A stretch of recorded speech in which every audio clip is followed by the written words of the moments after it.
आतंकी हमले में 37 जवान शहीद हो गए। सबसे ज्यादा जवान 12 जवान उत्तर प्रदेश से हैं, 3 जवान उत्तराखंड के हैं जो शहीद हुए इस आतंकी हमले में। और इस वक्त पूरे देश में आक्रोश है और पूरा देश बस एक ही सवाल कर रहा है कि हम बदला कब लेंगे, कैसे लेंगे, पाकिस्तान को सबक किस तरीके से सिखाएंगे। बस अब और बात नहीं, अब और निंदा नहीं चाहिए, बल्कि वो व्यवस्था चाहिए जिसमें हमारे जवानों की इस तरह से जान न जाए, जिसमें आम इंसान की भी इस तरह से जान न जाए। आखिर कब तक आतंक के इस मार को भारत सहता रहेगा? हिंदुस्तान आखिर कब तक लहूलुहान होता रहेगा? हर तरफ से यही सवाल है, पूरे देश में आक्रोश है। और इसी बीच ये तस्वीर हम आपको दिखा रहे हैं। ये तस्वीर जब एक सी है, हर तरफ गुस्सा है, आक्रोश है, मातम है। 37 जवान हमने खोए हैं और इन परिवारों में, इनके गांवों में मातम पसरा है। इटावा लिए चलते हैं। यहाँ का भाई एक बेटा, एक सपूत देश के नाम कल शहीद हो गया। घर पर मातम पसरा है। 3 छोटे छोटे बच्चे हैं। इन बच्चों को वादा करके गया था ये शहीद, ये नौजवान, ये जवान गया था, अपने पिता को वादा करके गया था कि इस बार आया, अगली बार आया तो घर बनवाऊंगा। लेकिन घर बनवाने का वादा तो वो पूरा नहीं कर पाया। देश के प्रति जो वादा उसने किया था वो जरूर जान देकर निभाया।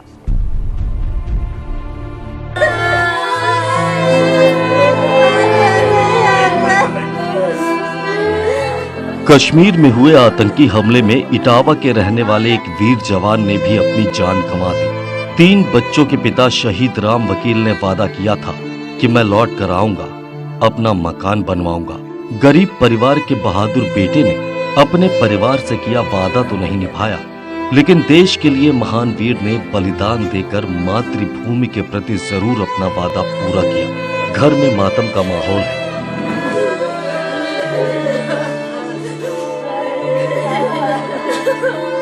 उनके 3 बच्चे, पत्नी और परिजनों का रो रो कर बुरा हाल है। राम वकील 10 फरवरी को ही छुट्टी खत्म करके अपनी ड्यूटी पर गए थे। संडे को गए, यहाँ से कहीं सोमवार की वापसी है। हमने की जाओ अप्रैल में छुट्टी आई है, मकान बनवाए ले। ये बहुत दिन हो गए रात हमने गई, अब ये अच्छा नहीं लग रहा। माई के मेरा बहुत गर्व तो महसूस हो रहा है कि मेरा भाई देश की खातिर शहीद हुआ है, देश की सेवा में शहीद हुआ है। नहीं बेटा शांत हो जाओ। लेकिन छोटे छोटे 3 बच्चे हैं, इनकी देखरेख करने की जिम्मेदारी बढ़ जाती है। राम वकील के बच्चे इटावा के केंद्रीय विद्यालय में पढ़ते हैं। परिवार अपने नाना नानी के साथ रहता है। ऐसे वीर को न्यूज़ 18 भावपूर्ण श्रद्धांजलि देता है। इटावा से दीपक मिश्रा की रिपोर्ट, न्यूज़ 18। मैंने सोचा तो इस वक्त आपने इटावा की रिपोर्ट देखी। उन्नाव लिए चलते हैं आपको। यहाँ पर भी मातम पसरा हुआ है। यहाँ का भी एक लाल देश के नाम शहीद हो गया है।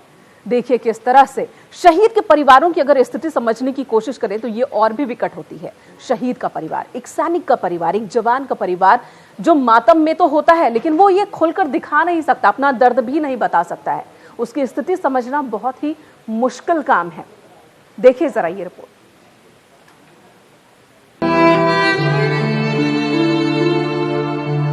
जम्मू कश्मीर के पुलवामा में हुए आतंकी हमले में शहीद हुए जवानों के घर मातम पसरा हुआ। किसी का बच्चा, किसी का पति, किसी का भाई, सब जा रहे हैं दुनिया, कोई परवाह नहीं सरकार को।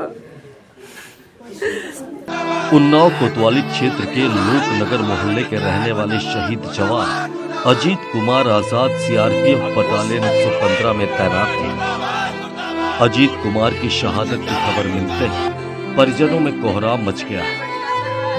वहीं स्थानीय लोगों की भीड़ शहीद के घर के बाहर पाकिस्तान मुर्दाबाद के नारे लगाते दिखे। व्यवस्थाएं आपने की नहीं, इतनी बड़ी लॉरी लेके आप वहां से जा रहे हो, इतनी गाड़ियां लेके जा रहे हो, सिक्योरिटी कोई प्रबंध नहीं है, तो किस तरीके से आप मैनेज कर रहे हो? इस तरीके से थोड़ी ना मैनेज किया जाता है। सुरक्षा के इंतजाम नहीं किए गए। आप ये कह रहे हैं प्रधानमंत्री अब बैठक ले रहे हैं, देश पूरा बदला मांग रहा है। देश बदला मांग रहा है, बदला तो ठीक है, हम अभी वो हमें मारेंगे, हम उन्हें मारेंगे, ये हमेशा चलता रहेगा। इसका सॉल्यूशन करिए आप। जब तक सॉल्यूशन नहीं होगा तब तक कुछ नहीं होगा। सॉल्यूशन जरूरी है। ये कब छुट्टी पर आए थे अंतिम बार? ये 1 महीना पहले छुट्टी पे आए थे, 10 तारीख को गए थे वापस यहाँ से, अभी इसी महीने की। इसी महीने की जी। उनकी पत्नी, बच्चे हैं, 2 बच्चियां हैं छोटी, एक 9 साल की, एक 7 साल की। बाबू इन्हें सरकार दिखाओ कि आतंकवादी जितने हमारे बच्चा भारत के उड़ाए वो 50 गुना उड़ा दे, पूरा भारत नाश ही कर दे। हमारे बच्चा के जल्दी, अरे पाकिस्तान, बच्चा पाकिस्तान नहीं होश हुआ बेटा। सरकार ने ऐलान भी कर दिया है कि उनके नाम पर सड़क बनाई जाएगी, घर में एक नौकरी भी दी जाएगी और 25 लाख रुपए भी। ये सब क्या हमारे बच्चे को वापस ले आएंगे, क्या बताएं हम।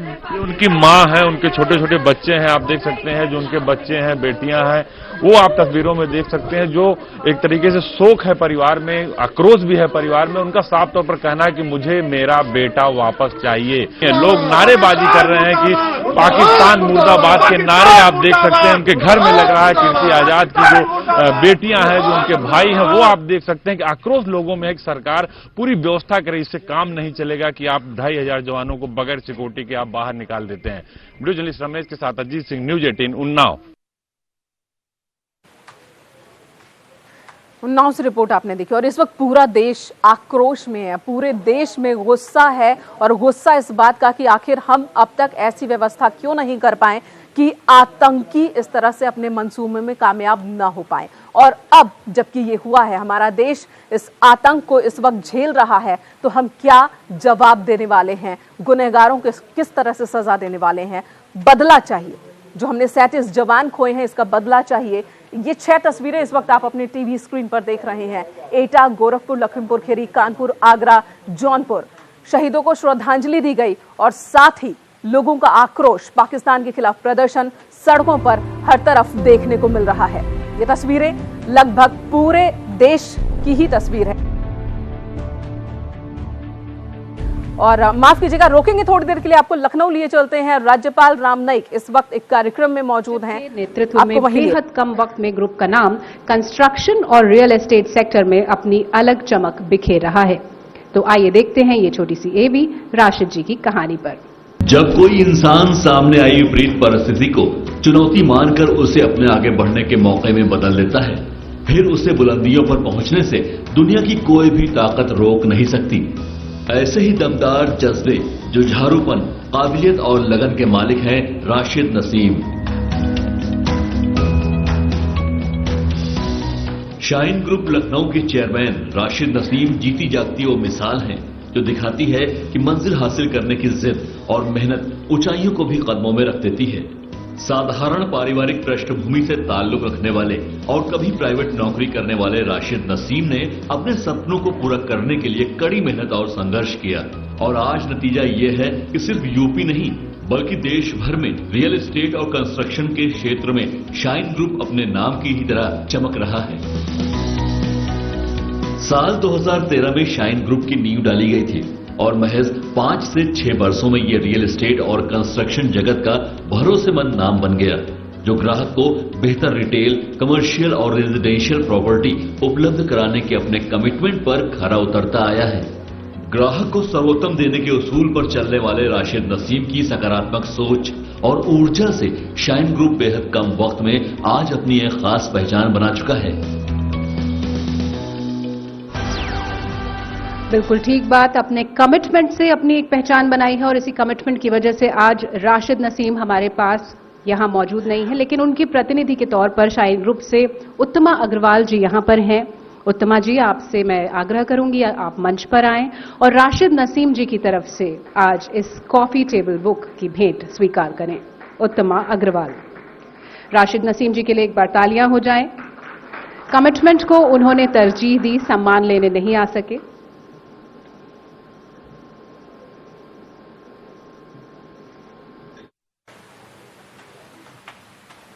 हम आपको इस प्रोग्राम में दोबारा लिए चलेंगे, राज्यपाल खुद मौजूद हैं यहाँ पर, उनके पास लिए चलेंगे, लेकिन उससे पहले जो तस्वीर हम आपको दिखा रहे हैं उसी तस्वीर को फिर से दिखाना चाहेंगे।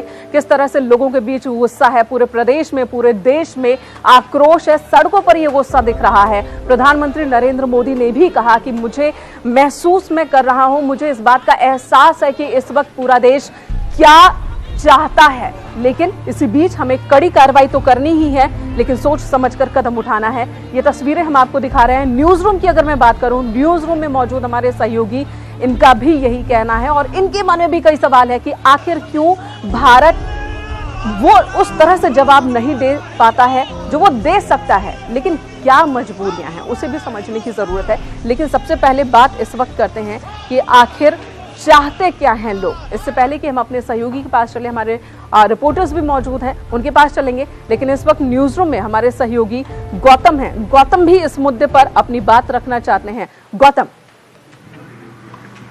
मैं ये कहना चाहता हूँ कि भारत सरकार इस समय कड़ा फैसला ले और पाकिस्तान से मुंह तोड़ के अपना मुंह तोड़ जवाब दे उसे, और हम सभी यही चाहते हैं। हम देश की सारी जनता और देश के साथ है, सारी शहीदों के साथ। लग रहा है कि भारत सरकार देगी, जवाब देगी? सर्जिकल स्ट्राइक 2016 में हुआ, लेकिन लगता है इस बार कोई ऐसा एक्शन लिया जाएगा कि अगली बार हमें ऐसी तस्वीर ना दिखे। जी, मैं यही मैं कहना चाहता हूँ कि सर्जिकल स्ट्राइक हो या जो भी हो, लेकिन लेना चाहिए। अब अभी नहीं लेंगे तो कब लेंगे? अब क्योंकि यही टाइम, अभी नहीं लेंगे तो कब लेंगे, यही बड़ा सवाल है कि अब बस बहुत हुआ, अब और नहीं। साजिद हमारे सहयोगी मौजूद हैं, साजिद से भी पूछते हैं। साजिद, आपको लगता है भारत सरकार इस वक्त की जो गवर्नमेंट है जिस तरीके से ये काम करती है, सर्जिकल स्ट्राइक हमने किया, सेना को पूरी छूट दे रखी है, क्या इस बार ऐसा कोई कदम उठेगा जो देश की जनता को लगे कि हाँ, हमने एक्शन लिया है, इस बार हमने बदला लिया है? बिल्कुल लिया जाना चाहिए, क्योंकि ये वक्त ऐसा है। इस वक्त एक पहली बात तो ये है कि पूरा देश एक साथ खड़ा हुआ है, और सबसे बड़ी बात ये है कि अब और ज्यादा शहीदों के जो तमगे हैं उनको हम लोग सजा नहीं सकते हैं। कल से जो ये तस्वीरें देखी जा रही हैं वो एकदम रुलाने वाली हैं। हम लोग यहाँ जब किसी भी परिवार की चीज़ों उनके परिवार की बातों को सुन रहे हैं तो हम सुन नहीं पा रहे हैं बिल्कुल पूरी तरह से, और एकदम हृदय विदारक वो चीज़ें हैं। उनके बात, उनका रोना, कोई भी जिसने भी सुना है वो सो नहीं पाएगा चैन से। तो सरकार जिस तरह से इस वक्त साजिद की बातों को समझा जा सकता है, उन भावनाओं को समझा जा सकता है, इस वक्त पूरे देश में लगभग यही भावना है। हर दिल रो रहा है, पूरा देश रो रहा है। राजीव हमारे सहयोगी इस वक्त हमारे साथ जुड़ चुके हैं, लखनऊ से हमारे साथ मौजूद हैं, और हमारे साथ देहरादून से सुनील हैं। देहरादून चलेंगे। सुनील, इस वक्त देहरादून से भी हमने, उत्तराखंड से भी हमने 3 बेटों को खोया है, 3 जवानों को खोया है। देहरादून से भी बस यही मांग उठ रही होगी। क्या लगता है कि इस बार क्या कदम उठाना चाहिए सरकार को? बिल्कुल मेनिका, पूरे उत्तराखंड में प्रदर्शन का दौर जारी है। जगह जगह लोग श्रद्धांजलि दे रहे हैं, कैंडल मार्च का दौर जारी है, और हर कोई जिससे अपनी तरह से, जिस तरह से भी बनता है, वो शहीदों के प्रति अपनी संवेदना व्यक्त कर रहा है। मैं अभी शहीद मोहनलाल रतूड़ी के घर पर मौजूद हूँ। यहाँ पर परिजनों से जो हमारी बातचीत हुई, हमारे दर्शकों ने भी इस बात को पहले सुना होगा। परिजनों को गर्व इस बात का है कि उनके बेटा, उनका पति, उनका भाई एक देश के लिए शहादत उन्होंने दी है, लेकिन लोगों में आक्रोश भी है। जो उनकी पत्नी से हमारी बातचीत हुई, उनकी बहन से हमारी जो बातचीत हुई, उनका कहना था कि अब की बार आर पार हो जाना चाहिए, उन्हें पाकिस्तान से इसका बदला चाहिए। यहाँ पर तमाम परिजन मौजूद हैं, हो जाना चाहिए। राजीव लखनऊ में हमारे साथ मौजूद हैं। राजीव, अभी तक सुबह से अगर हम देखें तो एक्शन में पूरी सरकार दिख रही है। मोस्ट फेवर्ड नेशन की कैटेगरी से पाकिस्तान को हटाया गया है। न्यूज 18 लगातार मांग कर रहा है कि बूंद बूंद पानी को भी तरसा दो पाकिस्तान को। हालांकि ये जरूर कह सकते हैं कि भावनाओं में कहीं हम इतना ना बह जाएं कि जो प्रैक्टिकल ना हो वो कदम ना उठा पाएं और उसके लिए ना मांग कर दें, लेकिन कुछ तो करना होगा सरकार को ऐसा कि पाकिस्तान अलग थलग पड़ जाए पूरे विश्व में और उसे सबक मिले, सही सबक मिले।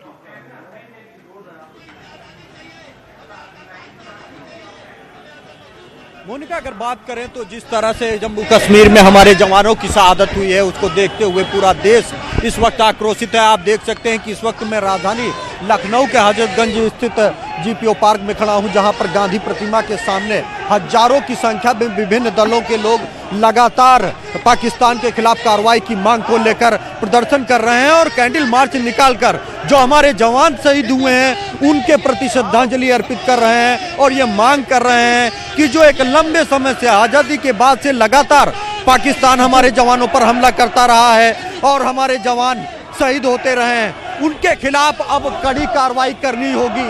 अब वो आर पार की लड़ाई लड़ने की मांग कर रहे हैं, क्योंकि यह कोई पहला मौका नहीं है जब हमारे जवान इतनी बड़ी तादाद में शहीद हुए। पहले अब तक का सबसे बड़ा राजीव रोकेंगे आपको, सुनील आपको भी रोकेंगे इस वक्त पूरी जानकारी देने के लिए, ये तस्वीरें दिखाने के लिए, लोगों की जो मांग है, लोगों की जो भावनाएं हैं वो दर्शकों तक पहुंचाने के लिए हर तरफ से बस एक ही मांग है कि इस बार माकूल जवाब देना होगा, इस बार कड़ा संदेश देना होगा और इस बार बदला लेना होगा। ऐसा बदला कि अगली बार आतंक जो है वो भारत में पैर ना पसार सके, भारत की तरफ देख भी ना सके। फिलहाल न्यूज रूम में इतना ही, छोटे से ब्रेक के बाद भी खबरों का सिलसिला जारी।